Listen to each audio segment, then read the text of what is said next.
गाजीपुर क्या पूरे देश के लोग जानते हैं गाजीपुर क्यों आना पड़ा। और हमने कभी कल्पना नहीं करी थी कि इस तरह के माहौल में भी गाजीपुर आना पड़ेगा। जो घटना हुई पूर्व विधायक मुख्तार अंसारी साहब के साथ, जो उनका निधन हुआ, और निधन ही नहीं, उनके स्वाभाविक निधन होता तो एक अलग बात थी। जिस तरीके के सवाल उस निधन के साथ जुड़े हैं, मैं समझता हूँ देश में कभी किसी ने कल्पना नहीं की होगी। लगातार उनके परिवार के लोग न्यायालय में अर्जी लगा रहे थे। माननीय सर्वोच्च न्यायालय तक उनकी अर्जी इस बात को लेकर गई थी कि जेल में रह के वो अपने को सुरक्षित महसूस नहीं कर रहे। और माननीय सर्वोच्च न्यायालय में उत्तर प्रदेश शासन के प्रिंसिपल सेक्रेटरी होम ने एफिडेविट दिया, और उनके एफिडेविट पर विश्वास करके माननीय न्यायालय ने डायरेक्शन दिया कि उनकी सुरक्षा और स्वास्थ्य का इंतजाम रखना सरकार की जिम्मेदारी है। इस बात का सरकार ने एफिडेविट दिया कि करेंगे। लेकिन बावजूद इसके जो परिजनों से मिलने के बाद सभी चीज़ों को जो समझने का मौका मिला, जितना मैं समझा, उनके परिवार में उनके बड़े भाई और इस क्षेत्र के बहुत जिम्मेदार नेता, वर्तमान सांसद भी हैं, पहले भी रहे, कई बार के विधायक आदरणीय अफजाल साहब से बात हुई, परिवार के और साथियों और लोगों से, परिवार के लोगों से बात हुई, उनके बेटे उमर साहब से हुई, मनु से हुई। सभी लोगों से मिलने के बाद जो महसूस हुआ, मैंने इस तरह की शासन देश में कभी होगा इस बात की कल्पना नहीं की थी कि न्याय का विरक्षा में रहते हुए, जेल में रहते हुए, प्रशासन द्वारा या प्रिंसिपल सेक्रेटरी होम द्वारा माननीय सर्वोच्च न्यायालय में एफिडेविट देने के बावजूद इस तरह से उनकी डेथ हुई है, इस बात की कल्पना कोई नहीं कर सकता था। और जैसा कि घटना दर घटना है, मैं समझता हूँ आप सब गाजीपुर के जिम्मेदार साथी हैं, प्रतिनिधि हैं, आप लोगों को मुझसे बेहतर पता होगा। मुझसे भी बहुत सारी चीज़ें, मैं तो कुछ समय उन लोगों के बीच बिताया तो कुछ बातों को जानकारी मिली। आप लोग लगातार उनके बीच रहे होंगे, गाजीपुर के लोगों के बीच रहे, बात की होगी आपने, मुझसे बेहतर आपको पता हुआ इस बात को, कैसे कैसे घटनाएं हुई। 19 तारीख को से लगातार शंका इस बात की चल रही थी, जो चर्चा है, और 25 तारीख तक अस्पताल नहीं भेजा गया। 25 की रात को 2 बजे टेलीग्राम आता है आपके मोहम्मदाबाद थाने में कि उनकी हालत गंभीर है, परिवार के लोग जल्दी संपर्क करें, और अगले ही दिन शाम 4 बजे वापस जेल में भेज दिया जाता है। जो व्यक्ति आईसीयू में हो, जो व्यक्ति ऑक्सीजन से लेके तमाम सपोर्ट लेके हॉस्पिटल में हो, क्या आप इमेजिनेशन कर सकते हैं कि 14 या 18 घंटे के अंदर पूरी तरह स्वस्थ होके वापस बैरक में रहने योग्य हो जाएगा? तो ये मामूली बातें नहीं, ये बहुत गंभीर न्याय का विषय है, जांच का विषय है। और मेरी साफ मांग है, माननीय सर्वोच्च न्यायालय को इसमें सो मोटो लेना चाहिए, और कम से कम माननीय उच्च न्यायालय के सिटिंग न्यायाधीश के स्तर से पूरे मामले की, पूरे प्रकरण की जांच होनी चाहिए, और जो दोषी लोग हैं उन पर कठोरतम कार्रवाई होनी चाहिए। क्योंकि इस तरह संस्थागत और ना इस तरीके से न्याय का विरक्षा में रहते हुए प्रदेश में घटनाएं जो हुई हैं, एक अभी केवल मुख्तार जी की ही नहीं हुई है, उससे पहले अतीक अहमद साहब की हुई, उनके भाई अशरफ की हुई, उससे पहले विकास दुबे की हुई, उससे पहले मुन्ना बजरंगी की हुई। लगातार न्याय का विरक्षा में रहते हुए लोगों की जो सुनियोजित और संस्थागत हत्याएं हो रही हैं, ये देश और प्रदेश के लिए बहुत गंभीर चिंता का विषय है। और गाजीपुर के लोगों, आप लोग बहुत जागरूक लोग हैं, और मैं समझता हूँ वैचारिक चीज़ों की वानगी है गाजीपुर, ये पूर्वांचल की धरती। आप लोगों को इन मुद्दों को बहुत गंभीरता से, बिना राग द्वेष के, बिना पक्षपात से, सच्चाई के साथ उठाना चाहिए। मैं आप सबसे अपील करूंगा। प्रथम दृष्टया क्या लगता है मुख्तार अंसारी वाले मामले से? देखिए, मैं जो परिवार के लोगों ने बताया वो मैं आपको बता चुका हूँ। आज आप गए थे अंसारी साहब के घर, क्या बताया लोगों ने? मैंने यही तो बताया, मैंने आदरणीय अफजाल अंसारी साहब को कोर्ट किया आपके सामने, और ये घटनाएं जो मैं आज आपको बता रहा हूँ, ये सारी घटनाएं उन्हीं के जुबान से मैं सुनने के बाद आप सबके बीच अपनी बात को रख रहा हूँ। परिवार के लोगों को पूरी की पूरी शंका है कि उनकी ये स्वाभाविक मृत्यु नहीं है। जिस बीमारी का हवाला दिया जा रहा है वो बीमारी स्वाभाविक नहीं है। वो इस बात की शंका जाहिर कर रहे हैं, हो सकता है ऐसी परिस्थितियां पैदा की हों कि कहीं ना कहीं ये बीमारी बढ़ी हो। लेकिन जहां माननीय न्यायालय में एफिडेविट दे रखा हो प्रिंसिपल सेक्रेटरी होम द्वारा, रुको, वहां पे अगर इस तरह की बात होती है तो बहुत, मैं समझता हूँ अफसोसजनक के साथ साथ बहुत चिंता की बात है कि आखिर देश कानून से चलेगा कि नहीं चलेगा। देश कुछ लोगों की मर्जी से ही चलेगा क्या, कुछ लोगों की मानसिकता से ही चलेगा, या देश कानून के साथ या जो न्यायिक प्रक्रिया है उस प्रक्रिया से गुजरते हुए चलेगा। पोस्टमार्टम रिपोर्ट में जो रिपोर्टें आ रही हैं मीडिया की तरफ से कि हार्ट अटैक से डॉक्टरों ने बताया, नहीं, बहुत सारी बातें जो सरकार नहीं कह रही है वो उनके परिवार के लोग कह रहे हैं। जी। आप एक बहुत जिम्मेदार समाज के नागरिक हैं, हम आप सभी, क्या परिवार की इन सब बातों को अनदेखी किया जा सकता है इतनी बड़ी घटना में? क्या हम में से किसी के परिवार के साथ, भगवान न करे कभी ऐसी नौबत आए, क्या आप अनदेखी कर पाएंगे इन बातों को? इसी समाज बहुत संवेदनाओं से बना है। समाज कानून से चलता है, कानून के रास्ते से चलने के साथ साथ जिस तरह से एफिडेविट देने के बावजूद, आप मुझे बताइए 2 बजे, आप पता करिए, यहाँ से जाइए, आपके 20 किलोमीटर दूरी पे मोहम्मदाबाद थाना, 19-20 की रात में 2 बजे 25 की रात में, 25-26 की रात में टेलीग्राम आया कि नहीं आया कि हालत नाजुक है, परिवार के लोग संपर्क करें। रात को 2 बजे मुझे बताया गया कि टेलीग्राम आया और अगले दिन शाम को 4 बजे वापस बैरक में भेजा जा रहा है। अगर कोई व्यक्ति गंभीर बीमार है तो क्या आप इस बात की कल्पना कर सकते हैं कि 12, 14, 18 घंटे के अंदर उतना स्वस्थ हो जाएगा कि आईसीयू से निकाल के सीधा बैरक में, जहां कोई भी मेडिकल फैसिलिटी नहीं, वहां पर रह पाएगा? क्या ये बातें इतना पर्याप्त नहीं है सरकार की मंशा को समझने के लिए? धर्मेंद्र जी, बात किया जाए तो कल बीती रात जो है ओवैसी साहब भी आए हुए थे, जो कि लगातार इंडिया गठबंधन का विरोध भी कर रहे हैं, लेकिन वही लोगों का कहना है कि अखिलेश यादव का अभी तक, देखिए, पूरी समाजवादी पार्टी, आरडी मुख्तार अंसारी जी और उनके परिवारजनों साथ है और स्वयं वो परिवार और पार्टी का अंग है। आदरणीय राष्ट्रीय अध्यक्ष जी बहुत संवेदनशील है इस घटना को लेकर और लगातार परिवार के लोगों की, जिम्मेदार लोगों के संपर्क में, और आज मैं भी आया हूं तो कहीं ना कहीं उसी बात का एक हिस्सा। 2024 चुनाव को लेकर सर क्या कहेंगे, किस तरह की रणनीति हुई, क्या इस पे असर? देखिए, रणनीति वगैरह तो अभी नहीं मैं कह सकता हूँ, लेकिन मैं इस बात का, मैं शब्दों में तो बयां करने योग्य नहीं है, लेकिन मैं आश्चर्यचकित हूँ इतनी बड़ी घटना के बावजूद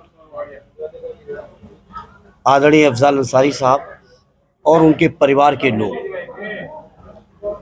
इतनी बड़ी घटना के बावजूद उनका मनोबल नहीं टूटा है और आज भी वो संकल्पित हैं।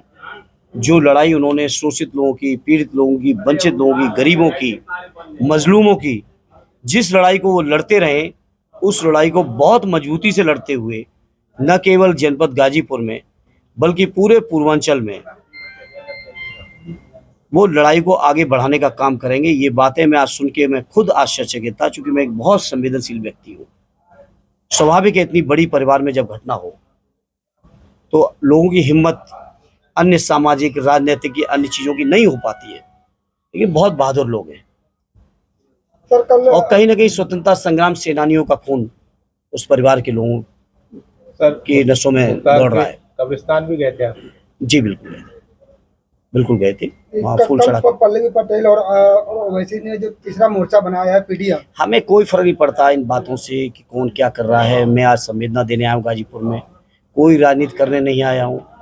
बाकी सवाल ये है कौन क्या कर रहा है, कौन कैसे करेंगे, इन बातों में मैं नहीं जाना चाहता हूँ। बाकी जब चुनाव आता है तो जाने कितने गठबंधन बनते हैं, जाने कितने बिगड़ते हैं, आप भी जानते हो, कोई नई बात नहीं है। पल्लवी पटेल जी आज भी समाजवादी पार्टी की सिंबल की विधायक है, टेक्निकली वो आज भी साइकिल के निशान पर समाजवादी पार्टी की ही विधायक है। वो अलग बात है, वो अपना एक दल चलाती है स्वतंत्र तौर पर। पोस्टमार्टम रिपोर्ट पे कार्डियक अरेस्ट है, उसके बाद से जांच टीम बना दी गई है और 1 महीने में रिपोर्ट सबमिट करा गया है। देखिए, वो कहा गया है लीपापोती बहुत होती है, लीपापोती बहुत होती है। विकास दुबे की घटना की क्या कोई रिपोर्ट आई आज तक? अतीक अहमद जी की घटना की मीडिया के समक्ष लाइव हत्या हुई, क्या कोई रिपोर्ट आई आज तक? तो ये बातें नहीं है। हम लोगों को, समाजवादियों को भरोसा न्यायालय पर है, माननीय सर्वोच्च न्यायालय पे है, माननीय उच्च न्यायालय पे है। ये जो कमेटियां बनाई जाती हैं, इन कमेटियों की कितनी जिम्मेदारी है या कितनी गंभीरता है वो आप सब जानते हो। सरकार की जांच पे भरोसा होगा? कतई नहीं होगा।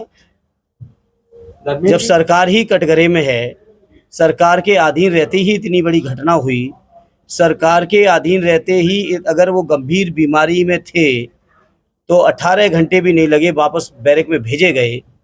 क्या सरकार के सामने दिक्कत थी अगर इलाज को, ट्रीटमेंट को कंटिन्यू करते? आईसीयू के बाद जनरली आदमी प्राइवेट वार्ड में या जनरल वार्ड में लाया जाता है, उसके बाद डिस्चार्ज होता है। क्या समाजवादी पार्टी उच्च स्तरीय जांच की मांग करेगी? बिल्कुल कर रही है मांग, समाजवादी पार्टी पहले दिन से मांग कर रही है। आप क्या फॉलो नहीं कर रहे हैं पार्टी को? हाँ, पहले दिन से मांग कर रही है। धर्मेंद्र जी कल अफजल जी ने बयान देते हुए कहा है कि लोग कह रहे हैं कि मुख्तार की कहानी का द एंड है, लेकिन कहानी अब शुरू होगी। देखिए, मैंने आपसे कहा वो आप किस चीज़ को किस रूप में ले रहे हो। मैंने आपसे कहा कि मैं उनकी इस बात की हिम्मत की, मैं छोटा हूँ उम्र में, मैं सराहना किस शब्दों में करूँ, लेकिन बड़ी चीज़ थी। इतनी बड़ी घटना के बावजूद वो परिवार हिम्मत नहीं आ रहा है। आखिर उन्होंने लोगों की सेवा न की होती तो उनके जनाजे में हम तो नहीं थे मौजूद, आप ही सब ने दिखाया, लाखों लोग कैसे मौजूद होते हैं। आखिर कहीं ना कहीं लोगों का, गरीबों का, मजलूमों का विश्वास, यकीन, भरोसा उनके और उनके परिवार के ऊपर है। इन विषम परिस्थितियों में पूर्वांचल में क्या स्थिति बनेगी लोकसभा चुनाव में? पूर्वांचल की जनता बहुत जागरूक है राजनीति के मामले में, बहुत समझदार, जिम्मेदार और देश की राजनीति को दिशा देने वाले लोग हैं। ये गाजीपुर की धरती मामूली धरती नहीं है, एक से एक बड़े देश के नेता दिए। गाजीपुर लोकसभा को क्या देखते हैं, किस तरह से देख रहे हैं, क्या होगा? निश्चित तौर पे पार्टी ने यहाँ पे उम्मीदवार आदरणीय अफजाल जी को घोषित कर रखा है और वो यहाँ से बहुत ऐतिहासिक वोटों से चुनाव जीतेंगे। और वही नहीं जीतेंगे, मुझे उम्मीद है कि उनके साथ साथ बगल की, चाहे हमारे जौनपुर जनपद हो, आजमगढ़ जनपद हो, मऊ हो, बलिया हो, अंबेडकर नगर हो, या आपके चंदौली से लेके आप चले जाइए अंबेडकर नगर, भदोई तक, पूरा इलाका समाजवादी पार्टी का गढ़ है। विधानसभा में इस बात को साबित हुआ है और लोकसभा के चुनाव में भी ऐतिहासिक परिणाम आएंगे। आपके सामने निरहुआ फिर है, क्या लगता है क्या? कोई बात नहीं, कोई तो होता, कोई नई बात थोड़ी है। क्या बीजेपी का कैंडिडेट नहीं होता कोई? निरहुआ है, अच्छी बात है, अच्छा है। उनको भी काम करने का लोगों ने मौका दिया और काम का समीक्षा का भी लोगों को मौका मिल रहा है। अगर कैंडिडेट हट जाते तो शायद समीक्षा का मौका ना होता। वो दम भर रहे हैं कि पिछली बार से ऐतिहासिक जीत होगी, आप क्या बता रहे हैं? नहीं, हम लोग इसमें के नहीं है दम भरने वाले। हम तो आजमगढ़ की सरजमी को और वहाँ के लोगों को सलाम करते हैं, प्रणाम करते हैं कि वहाँ के लोगों ने हमारे समाजवादी आंदोलन को बहुत मजबूती देने का काम किया। आजमगढ़ के लोगों ने, गाजीपुर के लोगों ने भी किया है। और आजमगढ़ जैसी शानदार सरजमी, जहाँ से सदैव नेताजी स्वयं सांसद रहे, आदरणीय अखिलेश यादव जी सांसद रहे हों, उन लोगों से पहले, हमारे बड़े नेताओं से भी पहले स्वर्गीय चंद्रजीत जी, स्वर्गीय राम नरेश जी वहाँ से सांसद रहे हों, स्वर्गीय राम बच्चन जी की कर्मभूमि रही हो, तो वो शानदार सरजमी है समाजवादियों। सर, इस बार बुआ जी अलग लड़ रहे हैं। अब लड़ रही तो लड़ सकती है, वो तो फैसला उनका है। उसका क्या असर आएगा? नहीं, कोई असर नहीं आएगा। लोग देख रहे हैं, लड़ाई सीधी है, बीजेपी को हटाने की है, और बीजेपी को हटाने के लिए कोई संघर्ष कर रहा है तो हमारा इंडिया गठबंधन, और उस इंडिया गठबंधन का कोई खेवनहार है उत्तर प्रदेश के मैदान में तो माननीय अखिलेश यादव जी है। मुख्तार अंसारी की मौत का सरकार को फायदा मिलेगा या खामियाजा भुगतेगी? ये न सवाल आपको करना चाहिए और न इसका कोई जवाब बनता है। हम संवेदनशील इंसान हैं, हम उस विचारधारा के नहीं हैं जो इस तरह की घटनाओं में राजनीतिक गुरदोष या फायदे नुकसान नापे। हम बहुत संवेदनशील इस मामले में। धर्मेंद्र जी, पिछली लोकसभा में अगर बात करें तो समाजवादी पार्टी और बसपा दोनों एक साथ चुनाव लड़ी थी और बहुत आप देख रहे हो कि कितनी सीटें आपने पाई थी, और इस बार बीजेपी 80 की 80 सीट जीत का दावा कर रही है।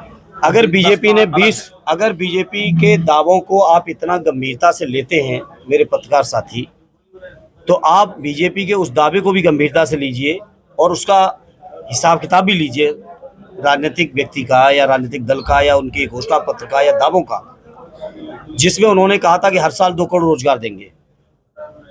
आखिर बीजेपी के उन दावों का क्या हुआ? जिन दावों में बीजेपी ने कहा था कि किसानों की आमदनी हम दूनी करेंगे, उन दावों का क्या हुआ?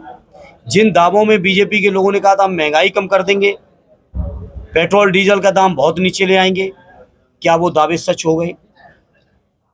बीजेपी के लोगों ने ही कहा था, उस समय के प्रधानमंत्री आदरणीय डॉक्टर मनमोहन सिंह जी का अपमान करते हुए कहा था, उनका अपमान करते हुए कहा था कि माननीय प्रधानमंत्री जी की उम्र की तरह